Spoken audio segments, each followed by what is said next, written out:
Hello everybody! In this video I have a mixed media canvas project to share with you with the Thompson's Craft Supplies design team with March's Dazzle in the Darkness kit, which if you have not seen, as always, I will link the kit share video for you. And just as an FYI, my voice is probably still sounding a bit full of cold. Thank you, by the way, so much for your well wishes the other day when I was really full of it. It is kind of mostly gone. I am out of bed, but you know when it just kind of lingers on a little bit, so I probably still sound a little bit grotty, but I'm totally fine. Anyways, just to explain if my voice sounds weird, that's what's going on. Anyways, to start with my canvas, this is the little canvas that comes in the kit. I used the stencil, the little circle stencil, again from the kit, and some modelling paste. Just did that all in one, used the whole stencil for that just to have circles all over it.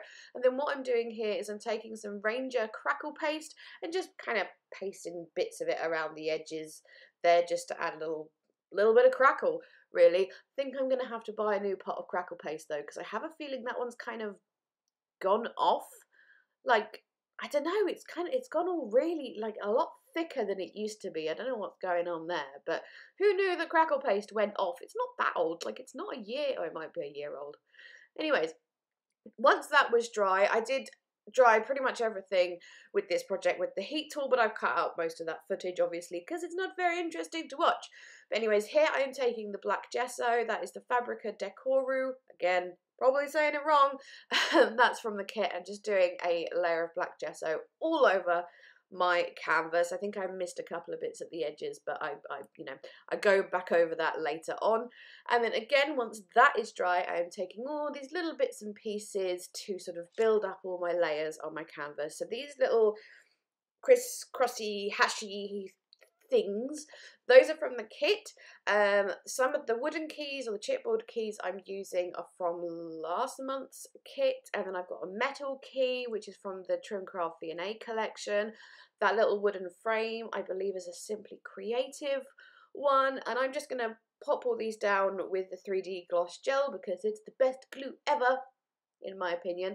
And yeah, just pop those down in various places, kind of building up all my layers, as I said. And then once I've got those down, I did sort of play around for quite a while just figuring out exactly where I wanted things to be and stuff, but I haven't left all of that in. But you know, you just spend some time playing and stuff, so like I'm putting that key slightly under that frame because it was raised up by the other pieces. And then I'm also going to add a load of these little metal cogs and geary thingamajiggies again. These are from the kit, so I'm just going to pop a load of those on. I think, what, 7? So 3 in one place, 3 in another, and then just a little random one on its own down there. And again, using the gloss gel to pop those on. Now this I left to dry naturally, didn't use my heat tool on that, but it didn't take too long. Oh, that sort of leafy feathery thing I've just put up the side of the frame there, that is from my stash. I think it was from a pack from the range, but I've had it for a while, so I could be wrong.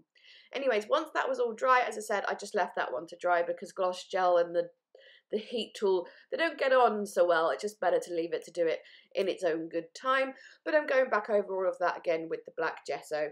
The reason why I didn't do all the gesso at once, so, you know, sticking all those elements on while it was still white in the background and then going on with gesso, it's just because that it would be really difficult to get under all those little nooks and crannies that those bits have created. So it's so much easier just to do it separately, do one layer and then do another layer, and yeah, just so much easier.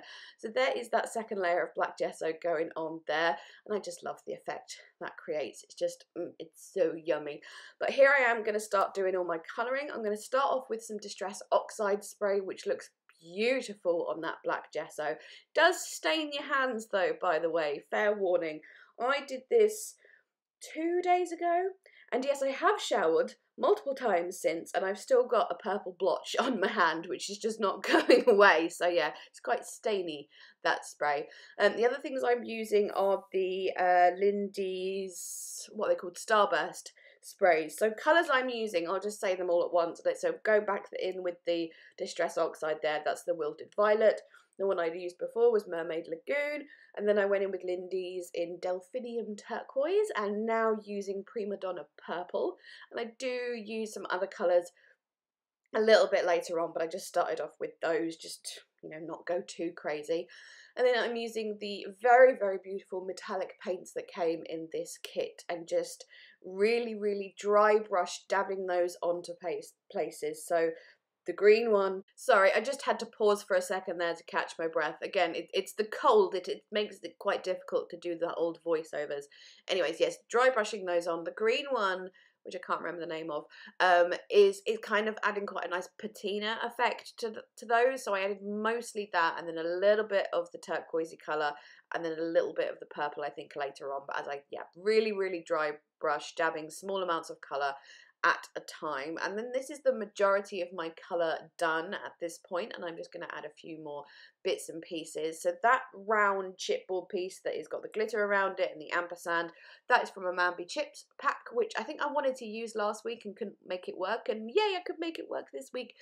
And then I've got a selection of those little glass pebble things. I think most of mine I got from eBay. I've just got some clear ones, and I've got some purplish and some blue ones, which all go quite nicely with the whole colour scheme I'm going for here. Here I'm adding some more Lindy's. This is in the colour, oh, I did write it down, where is it? Tibetan Poppy Teal. I think I just wanted a slightly darker tealy colour as opposed to the turquoisey one that I'd added earlier on. So here I'm just going to add all those little bits and bobs I got out to put down. I started off just having 3 of those, or 3, maybe 5, I don't know. Started off with those bigger pebbles there, and where you can see it's really white underneath the pebble, that's obviously the gloss gel, and it's not going to dry that colour.